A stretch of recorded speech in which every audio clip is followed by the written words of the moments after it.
देख रहे हैं अंबर टाइम्स। त्रिवेणी रोड स्थित करमदी में चल रहे शिव महापुराण का भव्य आयोजन चल रहा है, जहां प्रख्यात कथावाचक पंडित प्रदीप मिश्रा कथा का पारायण करवा रहे हैं। कथा के चौथे दिन भाजपा के राष्ट्रीय महासचिव कैलाश विजयवर्गीय भी शरीक हुए।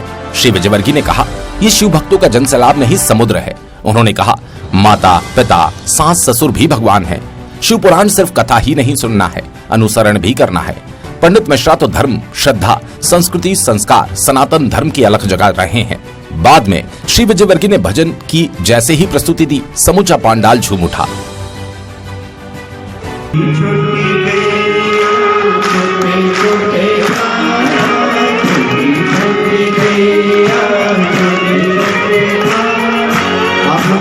दोनों हाथ ऊपर करके एक साथ आगे हो जाइए।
पंडित प्रदीप मिश्रा ने कथा का पारायण करवाते हुए कहा, ईमानदारी से बोलो, क्या प्राण वापस लेकर आ सकते हो? अरे बोलो तो जल्दी। नहीं ना, प्राण वापिस लाने में अगर कोई सक्षम है तो वो आपका करा गया पुण्य फल है, सत्कर्म है, दुआ है, आशीर्वाद।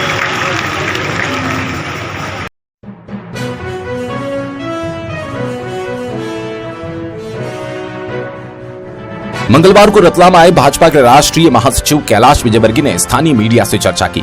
विजयवर्गीय ने कहा, भारत विश्व गुरु इसलिए बनेगा क्योंकि विश्व में भारत धर्म, संस्कृति, आध्यात्म के कारण पहचाना जाता है। हमारे यहाँ अध्यात्म का प्रवाह है। विजयवर्गीय ने कहा, हमारे देवों के एक हाथ में शस्त्र है, दूसरे में शस्त्र। हम शस्त्र तभी उठाते हैं जब धर्म की हानि हो रही है। महाराष्ट्र में चल रहे विवाद पर उन्होंने कहा, आयोजन समाज के लिए आपने खुद ने देखा है, आपने तारीफ भी करी है, क्या कहना चाहेंगे आयोजन को लेकर? देखिए, भारत की अगर विश्व में पहचान है तो हमारे धर्म के कारण है, हमारे संस्कार के कारण है, हमारी संस्कृति के कारण है। और भारत यदि दुनिया से एकदम अलग है तो उसका कारण है कि हमारे यहाँ आध्यात्मिक प्रवाह है और ये संतों के द्वारा समाज के अंदर और सारे विश्व, क्योंकि भारतीय संस्कृति ऐसी संस्कृति जो विश्व कल्याण की बात करती है, वसुदेव कुटुंबकम की बात करती है, सर्वे भवन्तु सुखिनः सर्वे सन्तु निरामया की बात करती है। तो आज यदि हम कहते हैं कि भारत विश्व गुरु बनेगा, इसका मतलब है कि भारत की यह ताकत, आध्यात्मिक ताकत, यह भारत को विश्व गुरु बनाएगी। हम कभी भी हिंसा के समर्थक नहीं रहे, किंतु कोई हमसे अन्याय करे तो उसको बर्दाश्त करना भी बड़ी हिंसा है। तो इसलिए हमारे यहाँ जितने भी आप ईश्वर के स्वरूप देखेंगे, उनके एक हाथ में शास्त्र है, एक हाथ में शस्त्र है। शस्त्र हम जब भी उपयोग करते हैं जब समाज में धर्म की हानि होती है, अदरवाइज शस्त्र के उपयोग की आवश्यकता नहीं पड़ती। और हम लोग हिंसक समाज है भी नहीं हमारा। तो समय आ गया शस्त्र उठाने का? नहीं, ऐसा है कि शस्त्र साथ में लेकर चलते तो हमें थोड़ी उठाने की बात होती है। शास्त्र हमें शास्त्र से काम चलाते हैं ना। अभी तो हम शास्त्र से ही काम चला रहे हैं। अभी ऐसा कोई समय नहीं आया कि हमें शस्त्र उठाना पड़े। पर हाँ, हमारे शास्त्र के माध्यम से समाज को मजबूत करना, चूँकि हमारे पास है वो ताकत, इसलिए हमारी जवाबदारी और सारे विश्व को हम संदेश भी यही देते हैं, विश्व बंधुत्व का संदेश देते हैं, यही हमारी विशेषता है। लाउड स्पीकर को लेकर तमाम जगह विवाद चल रहा है। यूपी गवर्नमेंट ने लगातार अब कहा है कि 30 अप्रैल के पहले बहुत सारे कड़े कठोर नियम लिए जाएंगे और कुछ जब्ती भी की है उन्होंने लाउड स्पीकर्स की। क्या कहना चाहेंगे, मध्य प्रदेश में इस तरह की सख्ती आप दिखाएंगे? देखिए, कानून के अनुसार सरकार को काम करना चाहिए और यूपी की सरकार कानून के अनुसार काम कर रही है। बाकी राज्य सरकारों को भी कानून का पालन करना चाहिए। हाई कोर्ट ने अगर कोई आदेश दिया है तो उसका सरकारों को पालन करना चाहिए, करवाना चाहिए। और अगर महाराष्ट्र में भी जो विवाद उठा वो इसी बात पे उठा है कि हाई कोर्ट का निर्णय है कि इतने डेसिमल तक आपको साउंड बजाना चाहिए। यदि उससे ज़्यादा बज रहा है तो सरकार को चाहिए कि वे अपने लॉ एंड ऑर्डर का पालन करें, कानून का राज चलाएं। क्या सरकार लाउड स्पीकर हटाएगी? सरकार लाउड स्पीकर मैंने पहले ही कहा कि कानून के अनुसार सरकार को काम करना चाहिए।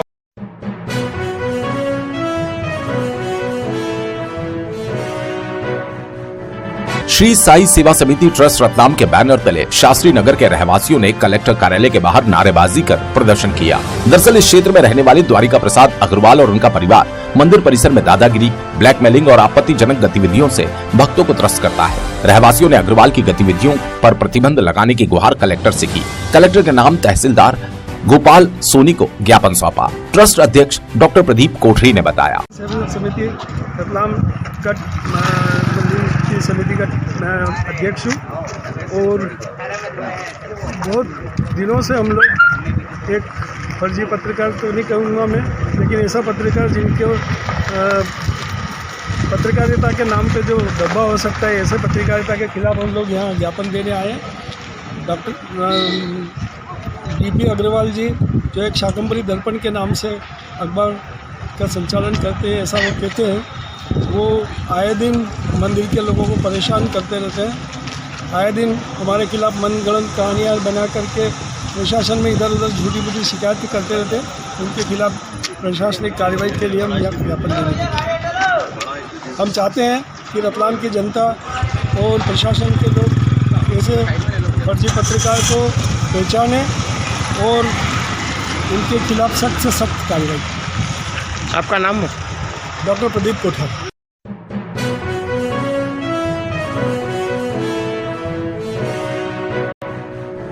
प्रति मंगलवार होने वाली जन सुनवाई में सैकड़ों नागरिक अपनी समस्याओं को लेकर पहुंचे। कलेक्टर कार्यालय में कलेक्टर कुमार पुरुषोत्तम और जिला पंचायत सीईओ जमुना भिड़े ने जनता की समस्याओं को सुना।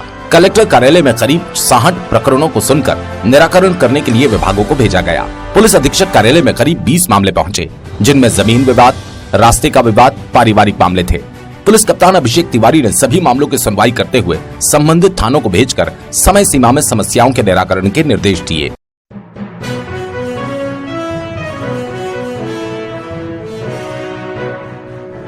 जिले में फर्जी तथा झोलाछाप डॉक्टर्स पर सख्त कार्रवाई के लिए दल गठित किया जाए, जांच कर जरूरी एक्शन ले। ये निर्देश समय सीमा पत्रों की समीक्षा बैठक में कलेक्टर कुमार पुरुषोत्तम ने स्वास्थ्य विभाग अधिकारियों को दिए। कलेक्टर ने सभी एसडीएम तथा खंड चिकित्सा अधिकारियों को झोलाछाप डॉक्टर्स के ऊपर कार्रवाई के निर्देश दिए।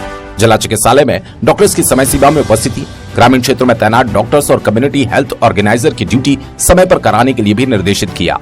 बैठक में कलेक्टर ने पीएम स्वनिधि योजना में 1000 हितग्राहियों को राशि वितरण करने के साथ मुख्यमंत्री स्ट्रीट वेंडर योजना में 500 हितग्राहियों को राशि वितरण 30 अप्रैल तक कराने के निर्देश दिए। आयुष्मान कार्ड की समीक्षा के दौरान कलेक्टर ने रतलाम ग्रामीण, सैलाना तथा बाजना विकास खंडों में कार्य की धीमी गति पर नाराजगी व्यक्त करते हुए निर्देशित किया कि तय समय सीमा में प्रगति नहीं आने पर सैलाना, बाजना, रतलाम ग्रामीण जनपदों के मुख्य कारण अधिकारियों के वेतन एक वेतन वृद्धि रोकी जाएगी। आयुष्मती प्रोजेक्ट की समीक्षा में कहा, अभी देखने में आ रहा है कैंप के पश्चात सही ढंग से समय सीमा में फॉलोअप नहीं लिया जा रहा। कोविड सैंपल संख्या वृद्धि के भी निर्देश दिए। खनिज विभाग की धरपकड़ कार्रवाई की समीक्षा की गई।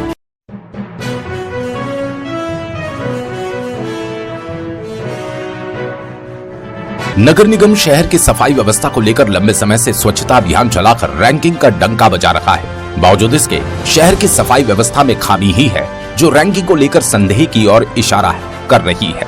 सफाई अभियान में निगम कर्मी ही लापरवाही कर रहे हैं। इन तस्वीरों को देखिए। सर्वे टीम को ऊपरी सफाई दिखाने के लिए जगह जगह नए डस्टबिन रखे गए। इन डस्टबिनों की हालत देखिए, कचरे से लबालब भरे हैं।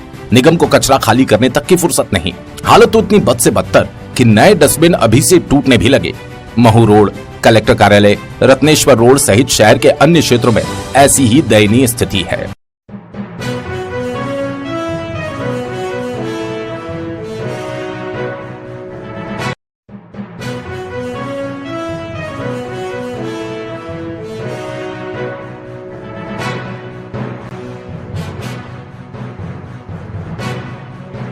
आप देख रहे हैं अंबर टाइम्स।